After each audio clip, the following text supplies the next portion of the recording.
दोस्तों यहाँ पर हमारे पास है क्लास 9th के मैथ का जो चैप्टर पहला है संख्या पद्धति, उसी में जो आपका प्रश्नावली दिया हुआ है 1.2, इसको हम लोग इस वीडियो में हल करते हैं। ठीक है, जितना भी प्रश्न है सभी का आसान तरीका मैं आपको बताने वाला हूँ। तो चलिए इसको हल करते हैं। देखिए इसमें क्वेश्चन नंबर 1 है, कहता है कि नीचे दिए गए कथन सत्य है या फिर असत्य, कारण के साथ उत्तर दीजिए। ठीक, कह रहे कि प्रत्येक अपरिमेय संख्या एक वास्तविक संख्या है। ठीक है, जितने भी अपरिमेय संख्या है वो वास्तविक संख्या के अंतर्गत आता है। क्या ये बात सत्य है या फिर असत्य? तो अपरिमेय संख्या क्या है और वास्तविक संख्या क्या है, ये चीज़ सबसे पहले तो आपको मालूम होना चाहिए। देखिए यहाँ पर हमने एक छोटा सा ये बॉक्स बनाया है। ठीक है, इस बॉक्स का नाम है वास्तविक संख्या। ठीक है, आप इसको अगर आम भाषा में कहा जाए तो आप ऐसे समझ सकती है, कोई झोला है। ठीक है, उस झोले का नाम है वास्तविक संख्या। अब इसी झोला में परमेय संख्या भी रखा हुआ है, इसी झोले में अपरमेय संख्या भी है, भाज्य संख्या भी इसी में है, अभाज्य संख्या भी इसी में है, सम संख्या, विषम संख्या, पूर्ण संख्या, प्राकृतिक संख्या, जितना भी संख्या होता है। ठीक है, इन सभी को समेट करके एक झोले में रख दिया जाता है और उस झोले का नाम है वास्तविक संख्या। इतना बात तो क्लियर हो गया ना। तो वास्तविक संख्या किसी एक संख्या का नाम नहीं है। ठीक, ऐसा नहीं कि कहीं पर दिया है कि अभाज्य संख्या तो केवल अभाज्य संख्या ही वास्तविक संख्या होगा, नहीं। अभाज्य संख्या के साथ साथ जितने भी संख्या हैं सब के सब वास्तविक संख्या के अंतर्गत ही आता है। बात समझ में आया ना। तो वास्तविक संख्या किसी एक संख्या का नहीं है, सब मिल करके एक वास्तविक संख्या बनते हैं। इतना बात समझ में आया ना।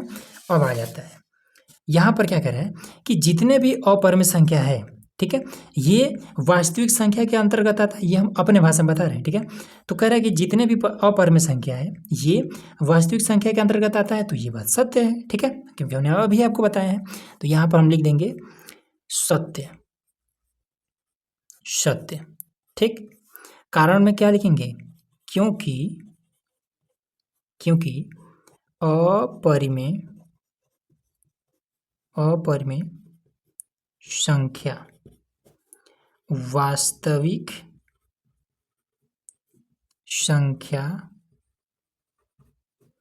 के अंतर्गत आता है।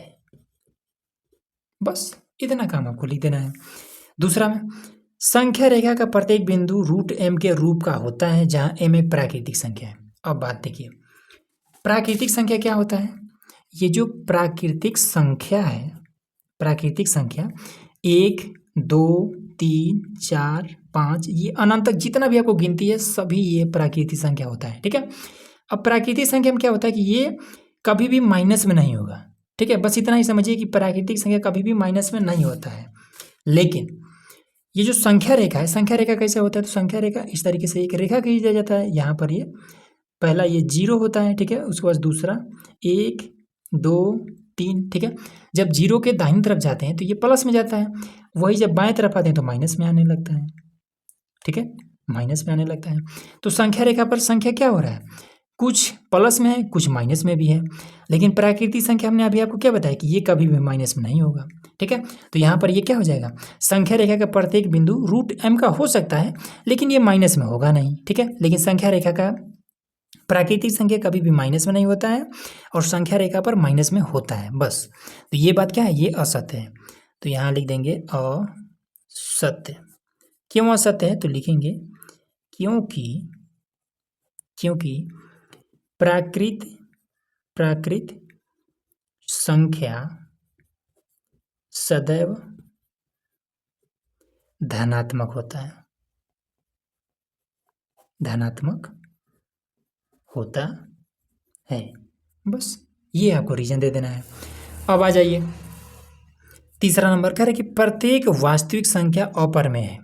ठीक, अब इसमें देखिए उल्टा कर दिया, कह रहे हैं कि जो वास्तविक संख्या नाम का जो झोला है उसमें जितना भी संख्या रहे वो सभी के सभी अपरिमेय। ये तो भाई गलत है, गलत है ना। तो अब देखिए, तो यहाँ पर लिख देंगे असत्य, असत्य। क्योंकि वास्तविक संख्या के क्योंकि वास्तविक संख्या के अंतर्गत ही परिमेय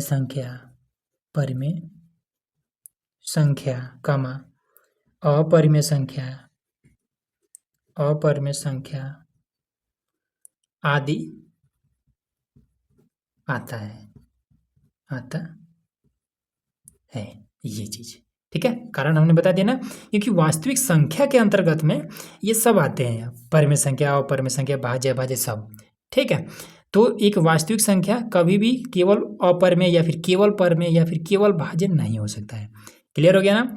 अब यहाँ पर देखिए, इसमें क्या कहता है, क्या सभी धनात्मक पूर्णांकों के वर्गमूल अपरिमेय होते हैं? ठीक है, यदि नहीं तो एक ऐसी संख्या का वर्गमूल का उदाहरण दीजिए जो परिमेय संख्या हो। ठीक है, तो कह रहा है कि जितने भी धनात्मक पूर्णांक हैं अगर उसका वर्गमूल निकाला जाए तो क्या वो सभी सभी अपरिमेय होगा? अगर ऐसा नहीं होता है तो कुछ उदाहरण दीजिए। तो लीजिए उदाहरण, पूर्णांक, धनात्मक पूर्णांक का मतलब क्या होता है?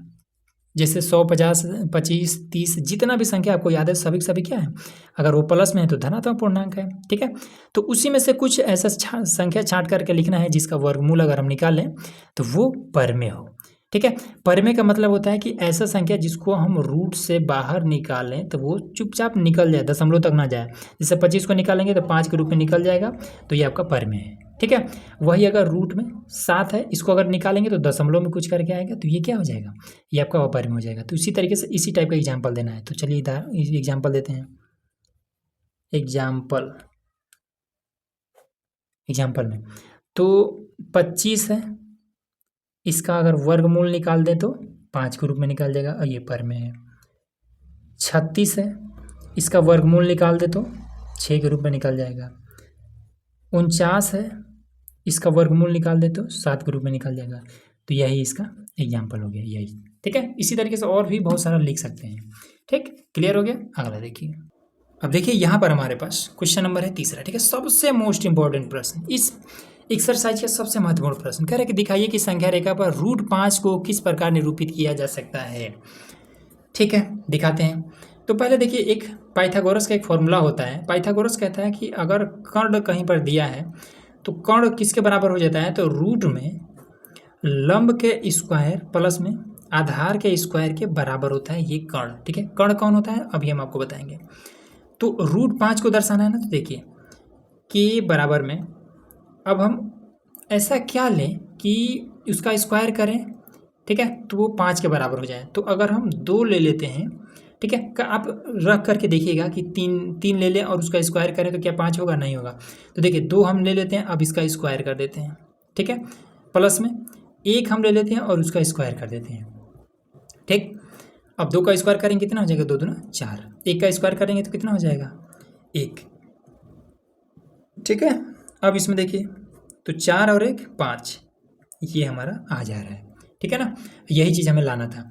अब देखिए एक काम करते हैं, इसको संख्या रेखा पर तो कैसे दर्शाएंगे। देखिए इस तरीके से आपको एक रेखा खींच लेना है, कुछ इस तरीके से, थोड़ा सा लंबा खींचेगा ऐसे। ठीक है, इसका नाम दे देते हैं। तो ये नाम हो गया ए, इसका नाम हो गया बी, और इसमें कहीं पर भी एक जगह एक कहीं पर बिंदु लेकर के इस पर 90 डिग्री खींच तो इस बिंदु का नाम दे देते हैं। तो क्या नाम दे, चलिए पी नाम दे देते हैं। अब इस पर एक 90 डिग्री का एक लंब खींच देते हैं। चलिए लंब खींच देते हैं, तो चांदे का यूज कर लेते हैं, फटाफट हो जाएगा। तो यहाँ पर हमारा ये लंब यहाँ पर आएगा। अब इसको मिला देते हैं तो ये कुछ इस तरीके से बन जाएगा। ठीक है, अब इसमें क्या करेंगे, तो L, तो ये हमारा लंब हो जाएगा और ये हमारा आधार हो जाएगा। ठीक है, अब इसमें क्या कर देंगे कि यहाँ पर ये क्या है, लंब हमारा क्या है 2। तो अगर आप यहाँ से यहाँ तक सेमी होता है। ठीक है, तो सेमी अगर आपके पास जगह अधिक है तो आप इंच में ले लीजिए। ठीक है, अगर 2 इंच लेते हैं तो आ जाएगा क्या इसमें, हाँ तो जाएगा। देखिए यहाँ से और यहाँ तक इंच होता है, 2 इंच लेते हैं तो आ जा रहा है, तो हम इंच में ले लेते हैं। ठीक है, जगह है तो इंच में ले लेते हैं। तो यहाँ से और ये यहाँ तक हमारा आ जाएगा इंच में। ठीक, अब ये लंब हमारा ये 2 इंच हो गया। उसके बाद से आधार 1 है तो 1 इंच आधार ले लीजिए, 1 इंच आधार ले लीजिए, तो यहाँ पर अगर मिलेगा। अब इन दोनों को मिला देते हैं, तो ये और ये दोनों आकर के मिल जाएगा, नहीं ये इस तरीके से। ठीक है, तो ये हमारा लंब है जिसका मान है 2, ये हमारा आधार है जिसका मान है 1, ठीक है। तो अब इसका स्क्वायर और इसका स्क्वायर जब हुआ है तो यहाँ पर कितना है, ये 4 आया है, फिर यहाँ पर ये 1 आया है, दोनों मिल करके 5 हो गया है। तो ये वाला रेखा और ये वाला रेखा के पास ये जो बिंदु है, ये बिंदु और इस बिंदु को जब हम मिलाते हैं तो यही वाला जो रेखा मिलता है ये हो जाता है कर्ण, यही हो जाता है कर्ण। तो यही है हमारा रूट का 5, ठीक है। अब ये P है, इसका नाम Q दे दीजिए और इसका नाम R दे दीजिए, ठीक है। अब इसमें देखिए ये वाला रेखा हमारा मिल गया, ठीक है। अब इसी रेखा को हम, ये हमारा संख्या रेखा है, इसी संख्या रेखा पर हमें इस रेखा के मान को दर्शा देना है। कैसे दर्शाएंगे, देखिए सिंपल एक काम करते हैं कि इस तरीके से आपको एक माप ले लेना है, ठीक है। ये वाला जो दूरी है, इसी दूरी को हमें इस प्रकार में भर लेना है। तो यहाँ पर हम रख करके देखते हैं, तो ये हमने ऑलरेडी भर रखा है। तो इस तरीके से ये ऐसे मिला देना है, ठीक है। तो मिल गया ना। तो यहाँ से हमने चाप लगाया तो यहाँ पर आकर के ये मिला है, इसका नाम कुछ दे देते हैं, तो क्या दे देते हैं, टी दे देते हैं, ठीक। तो आर से और टी के जो बीच की दूरी है यही है हमारा रूट का 5, बस, ठीक है। ये हमारा कंप्लीट हो गया। अब क्या करेंगे कि आपको रचना भी करना पड़ेगा। रचना में क्या करेंगे, जो जो चीज़ हमने किया है बस वही चीज़ यहाँ पर छाप देना है, हमारा रचना हो गया। रचना देखिए कैसे करेंगे, तो देखिए रचना, तो पहले हमने क्या किया है, एक रेखा ए बी खींचा, एक रेखा ए बी खींचा, उसके बाद से तथा जिस पर खींचा, जिस पर बिंदु क्या किया था, बिंदु P लेकर OP, जिस पर बिंदु P लेकर OP एक लंब खींचा, ठीक है। उसके बाद से क्या किया, उसके बाद QR, उसके बाद QR रेखा को मिलाया, ठीक है, मिलाया। फिर O, ये Q और T एक चाप लगाया, फिर QT एक चाप लगाया, जिससे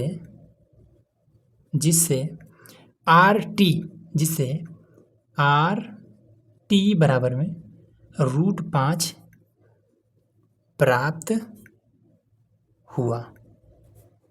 बस यही आपका आंसर हो जाएगा। इतना काम आपको करना है बस, ठीक है ना। तो ये चीज़ हमने इसी में से देख करके लिखा है, ठीक है। आपको भी जैसे समझ में आए बस वैसे लिख दीजिएगा बस, ठीक है ना। बस इस तरीके से आपका ये कंप्लीट हो जाएगा। अब इसमें से कुछ भी आपका नंबर नहीं कटने वाला है, ठीक है। तो अब देखिए ऐसा मत करिएगा कि इसमें से इसको रट्टा मार ले फिर एग्जाम में आए तो लिखें, तो रट्टा मारेंगे फिर तो गड़बड़ हो जाएगा। हमने इसमें से देख करके लिखा है, आप भी देख करके बना करके आपको लिख देना है बस। अगला क्वेश्चन देखिए। अब देखिए जो क्वेश्चन नंबर 4 है, यहाँ पर आप बुक में देखिए, बुक में अगर देखेंगे तो यहाँ पर 3 नंबर ही हमने हल करा दिया, ठीक है। चौथा हम कर रहे हैं कक्षा के लिए क्रियाकलाप। ये कक्षा के लिए क्रियाकलाप है, जिसमें हमें क्या कर रहा है कि कागज़ की एक बड़ी शीट लीजिए, उसके नीचे दी गई विधि से वर्गमूल सर्पिल की रचना कीजिए, जिससे पहले बिंदु O लीजिए और एकक लंबाई एक रेखाखंड OP खींचिए, ठीक है। देखिए मैं आपको इस तरीके से एक सर्पिल बना करके दिखा देना हूँ, ठीक है ना। ये बहुत बड़ी चीज़ नहीं है, बहुत ही छोटा चीज़ है। देखिए तो देखिए इसमें सिंपल कह रहा है, एक सर्पिले तो बनाना है ना, तो देखिए सिंपल सा एक लाइन ऐसे खींच लीजिए, ठीक।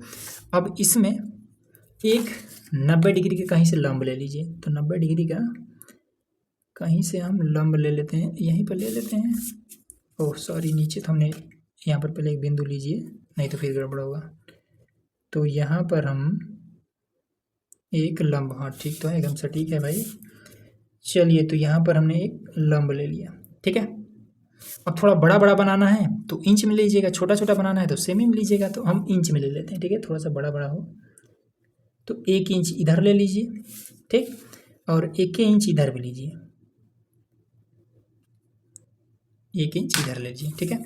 अब इन दोनों को जब मिलाएंगे तो आपको क्या मिलेगा, जब मिलाएंगे ऐसे तो ये आपका ये लंब है, ये आधार है, तो ये कर्ण होगा। तो कर्ण कितना मिल जाएगा, तो देखिए ऐसे कर्ण बराबर में 1 इंच हमने स्क्वायर ये लंब का स्क्वायर प्लस में आधार का स्क्वायर, यही तो फॉर्मूला बताए थे ना हम अभी देखिए इसमें लंब हमने 1 लिया, इसका स्क्वायर कर देते हैं, आधार हमने 1 लिया, इसका स्क्वायर कर देते हैं, तो कर्ण हमें क्या मिलेगा, 1 का स्क्वायर 1 रह जाएगा, 1 का स्क्वायर 1 रह जाएगा, तो कर्ण हमारा रूट में 2 मिल जाएगा। तो ये हमारा रूट का 2 मिल जाएगा, ठीक है। अब ये अब देखिए इस पर फिर से 90 डिग्री का एक लंब खींच लीजिए, इस पर 90 डिग्री का लंब, तो यहाँ पर 90 डिग्री, तो चलिए ये 90 डिग्री, ठीक है। अब इस पर भी 1 इंच ले लेते हैं, तो 1 इंच इस पर भी ले लेते हैं, ठीक है। अब ये हमें मिल गया, ठीक है। तो ये हमने 1 इंच लिया है। अब इसमें देखिए आधार हमारा √2 है और ये लंब हमारा 1 है, ठीक है, ये हमारा 1 है। तो अब कितना मिल जाएगा, तो देखिए इसके लिए अब जब कर्ण आपको निकालना है, कर्ण हमारा कितना मिलेगा, तो देखिए आधार हमारा रूट का 2, ये हमारा 1, लंब हमारा 1 का स्क्वायर, आधार हमारा √2 का स्क्वायर, तो कर्ण हमारा कितना मिल जाएगा, 1 का स्क्वायर 1 रह जाएगा और √2, इससे ये रूट खत्म हो जाएगा, प्लस में 2 बचेगा, तो कर्ण हमारा ये 2 और 1 3 हो जाएगा। तो ये हमारा रूट का 3 मिला है। और फिर से इस पर ले लीजिए लंब, चलिए इस पर फिर से एक बार हम लंब ले लेते हैं। तो ये जब लंब आप लेंगे तो 90 डिग्री यहाँ पर, तो अब इसको मिला देते हैं इस तरीके से, ये मिला दिए, ठीक है। अब इस पर 1 इंच ले लीजिए, 1 इंच यहाँ पर, अब इसको मिला देते हैं, तो ये हमने मिला दिया। अब ये कितना मिलेगा, तो ये हमारा, इसको फिर से बना लीजिए, ये 1 इंच है ना और आधार हमारा √3 है, देखिए तो कर्ण हमारा कितना मिल जाएगा, तो 1 का स्क्वायर प्लस में √3 का स्क्वायर, तो ये कितना मिल जाएगा, तो कर्ण बराबर में आगे रहेगा भाई 1 का स्क्वायर 1, अब इसके ये खत्म हो जाएगा तो प्लस में 3, तो कर्ण बराबर में कितना हो जाएगा, 3 1 4, ठीक है। 4 को हम बाहर 2 के रूप में निकाल सकते हैं, तो इसका मान आ जाएगा 2, ऐसे बनाएंगे, ठीक है। तो इस तरीके से आपको जितना मन करे उतना बना लीजिएगा, बस इतना ही हमारा ये आंसर हो जाएगा, ठीक है, और कुछ भी नहीं करना है। तो उम्मीद है कि आपको ये प्रश्नावली इजीली समझ में आ गया होगा। छोटा सा ही प्रश्नावली था, तो चलिए मिलते हैं नेक्स्ट वीडियो में जिसमें हम लोग अगली प्रश्नावली हल करने वाले हैं। तो उसके लिए चैनल को सब्सक्राइब करके रखिएगा।